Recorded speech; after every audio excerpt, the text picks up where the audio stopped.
Hi everyone. So, Monerium has been issuing stablecoins for 7 years now. And we've learned a thing or two along the way, which I'm going to share with you here. I just want to caveat this with being a regulated stablecoin issuer, we do a lot of things off-chain. Whether it's managing the reserves, reconciling them against the issuance, or just onboarding users. But our true North Star has always been DeFi. And we love kind of some of the properties, the atomic nature of transactions. And I really do believe, and I'm of the opinion, that these properties have some real value in innovation that can't be used in TradFi. So with this kind of intro, let's just dive into the talk of solving the liquidity problem of a euro stablecoin. So in order for this conversation to be meaningful, I think it's important that we try to understand the stablecoin market structure. So it's fair to say that stablecoins have reached a payment network scale. Last year's transactional volume was $30 trillion. And we now see the TVL of stablecoins, or the supply, above 300 billion, up from around 30 billion in 2020.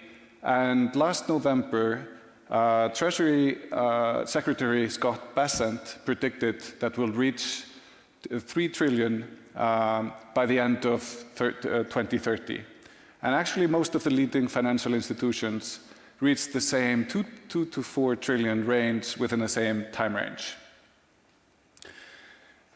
The euro represents roughly 0.35% of the stablecoin market, which by definition means there's not a lot of liquidity in that market, and that affects the slippage and the price of swaps. On the US side, we also have mostly two issuers that are accountable for most of the TVL. On the European continent, we see a completely different story. The liquidity is scattered among 20-odd issuers, creating liquidity silos for an already scarce liquidity. So we see the rails work, but the structure doesn't.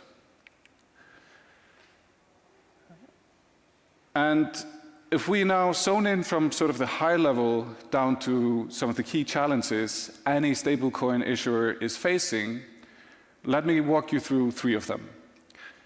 Number 1, distribution, meaning how do users get their hands on the stablecoin in exchange for fiat currency? The US dollar-denominated stablecoins are mostly minted and redeemed through centralized exchanges, on and off ramps, and other centralized intermediaries. For the euro, that has been a challenge because those exchanges haven't been incentivized to bring it on because many of the exchanges don't even have a euro-denominated trading pair. Right? And then number 2, liquidity. So liquidity is how you trade and trade in and out at scale, or how efficiently you're able to do it, and connect into the wider ecosystem of assets. And we usually measure this efficiency by the slippage or the spread on the asset. And here again, non-US dollar stablecoin issuers have faced some challenge because many of the exchanges, again, haven't had any euro-denominated pair. And even the European exchanges, they have more volume in the dollar pairs for Bitcoin or ETH. So it's kind of a struggle for non-US dollar issuers. And this again affects the pricing of stablecoins. Then thirdly, it's the use cases. So for any stablecoin to be valuable, it needs to kind of break out of the crypto-only speculation. And for US dollars, they have had a very valuable use case for people around the world living in countries with weak currencies. So just holding onto a dollar has been one of the use cases. Unfortunately, for a euro or a non-dollar stablecoin, we haven't had the same privilege, so that hasn't been a use case, even though the political changes we're seeing right now may actually be changing the wind in our direction.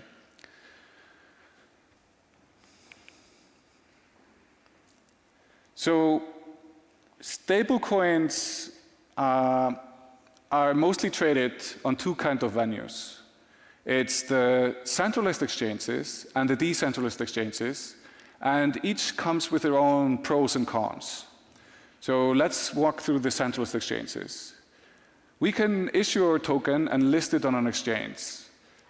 Usually the exchanges will require a listing fee that ranges anywhere from 100,000 to 500,000 per exchange. In order to support the launch on an exchange, a certain base liquidity is required, or else the token risks getting delisted. So this is generally where market makers come into the equation that are placing both buy and sell orders on behalf of the issuer so that the users on the exchange are able to use the product. The market makers themselves will generally demand monthly retainer fees, and they will demand an inventory of the token to place the orders. And if issuing a stablecoin is a bit different than any DeFi token, where the team behind the token may hold a portion of the token from the initial allocation in their treasury and can use those tokens in order to provide this liquidity. For a stablecoin, that's much harder, because as we know, it needs to be backed fully by a euro in the bank in order to issue the tokens. Now, for DeFi, that's a different story. You're generally not required to pay any listing fees. Anyone can deploy and seed the pool with an asset and a stablecoin, and now you have a market. And the protocols themselves will generally share the fee revenue, the trading fees, with the liquidity providers in order to attract more liquidity for better pricing. However, as we've seen, usually those revenues aren't enough to attract the liquidity. So the issuers themselves are expected to incentivize liquidity, and the cost is roughly 100,000 euros per 1 million. And then you can take that and multiply that by the number of the pools that the token is traded in and by the number of chains, and you get to a big number. So all of this exuberant cost makes it so that neither option is really viable. And even I would go as far as to say that the AMM model, which I love for the tail assets of DeFi, is not efficient for stablecoins that kind of mimic the FX market. So, as I mentioned, these DeFi and decentralized exchanges have certain properties that are advantageous. And one of them is that liquidity can be sourced from multiple pools. So you can have Uniswap and Balancer with the same tokens, and that can be aggregated into more liquidity and settled in one transaction. The other thing that is interesting is a user that wants to trade a token from token A to token C can actually do so by exchanging A for an intermediary token B, and then from B to C. And all of this is settled atomically in one single go. This would be the equivalent of you being able to buy Bitcoin on Kraken, selling it for dollars, let's say, and selling it on Binance for ETH, right? And all of this happening in one single settlement, which is obviously not possible in TradFi. So intent-based trading emerged as a solution to one of the quirks of DeFi, namely solving the user experience. So instead of the users interacting directly with the protocol itself, now you'd have a network of solvers racing against each other, finding the best routes and therefore the best prices, and then settling in one go, including the transaction fees for the blockchain itself. So this was a much better user experience. But crucially, the solvers themselves can use both the liquidity they see in the pools, but they can also source private liquidity.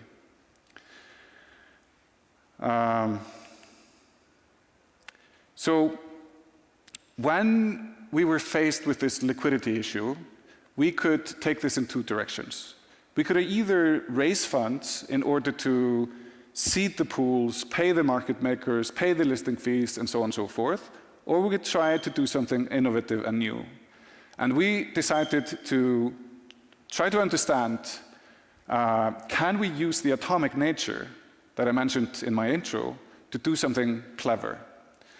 And we started to ask ourselves, what if we don't, with the atomic nature of the blockchains, what if we don't just use it to exchange and swap two pre-minted assets, but we actually mint the euro on demand into the settlement? So this was a key insight that we saw, that we as the minter of the tokens, we hold a special privilege.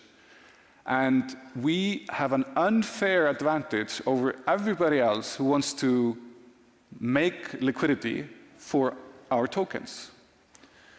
So what we have essentially built is a trading facility, and we're market making our own tokens in a way where users can swap from USDC into euros, where we mint on demand.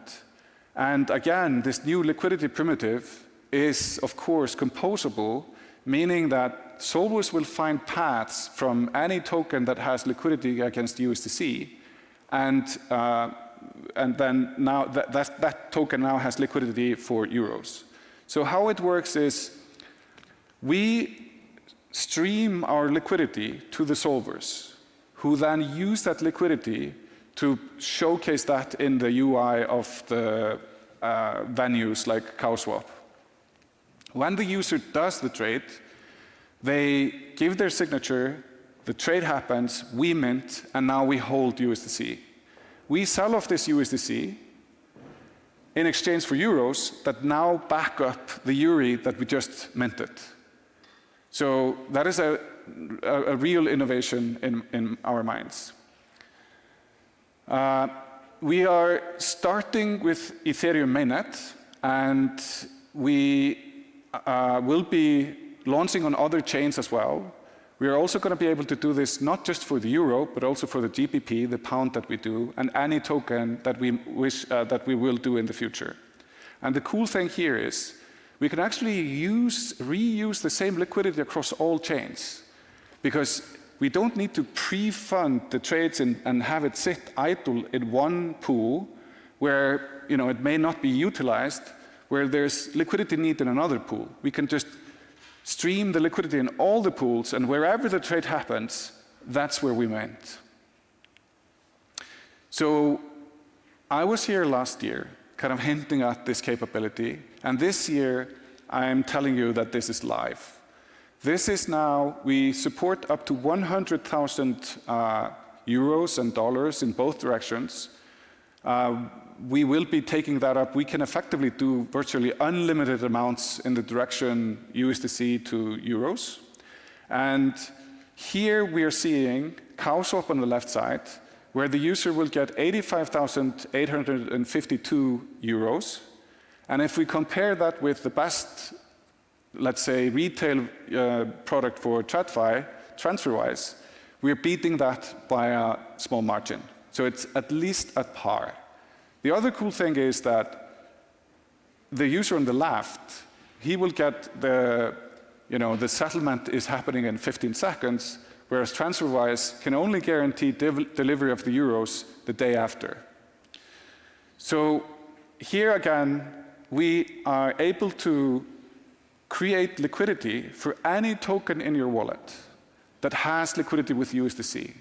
So if you are now building on top of Monerium, or if you're building, let's say, a neobank use case or a payment service, and you need conversion between all of those tokens, we've got you covered. So lastly, I just wanted to mention, I think we now start to see kind of the recipe for bringing the world's money supply on-chain. Number one, it needs to be regulated. I think that's become evident by now, and Monerium was the first regulated stablecoin to get a license in Europe back in 2019. Number two, you need access to local rails. Monerium was the first to connect the SEPA system to blockchains back in 2021, effectively connecting the 21 trillion euros in the SEPA system, which freely flows on-chain and back, and we support third-party payments in the name of the customer, in the account holder. Deep liquidity, that's what we've been talking about, liquidity on demand. This is a new, efficient primitive that is way more efficient than pre-funding all the trades. Global offering, so we've just expanded the scope of whom we can onboard. It used to be Europeans only. Now we support over 150 countries where we could onboard users. And lastly, I think it's important that this infrastructure is all composable, meaning that if you're building a neobank, you can share KYC data with us, open up an IBAN for your users, and therefore create a Revolut-like experience that is globally available from day one. So if you're either a user, please try it out. If you're building, help us bring the world's money supply on-chain. Thank you.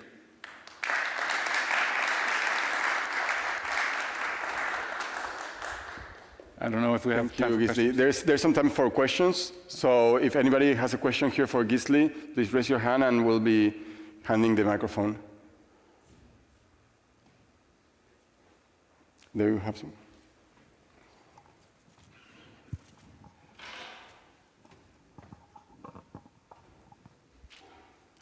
You mentioned that you guys are expanding to GBP. Do you guys have any plans to go to other stable coins from different countries that you, with the license that you have, you can also operate? Yeah, great question. So I think there are two angles here. Of course, I mean, with the license we hold, we can issue any stablecoin we want, right? So at some stage, I think that will be a reality. The only issue remains, if we take a look at the first slide here, where we're kind of covering the market structure, it's evident that the dollar is still king, the euro is number two, and all the remaining currencies are less than the euro. Right? So I think it's very important that we focus on the adoption of the currencies today and make sure that the euro has a good standing, and then we'll branch out to other currencies. Any further questions? Thank you. Thank you, Gísli. Thank you. Thanks.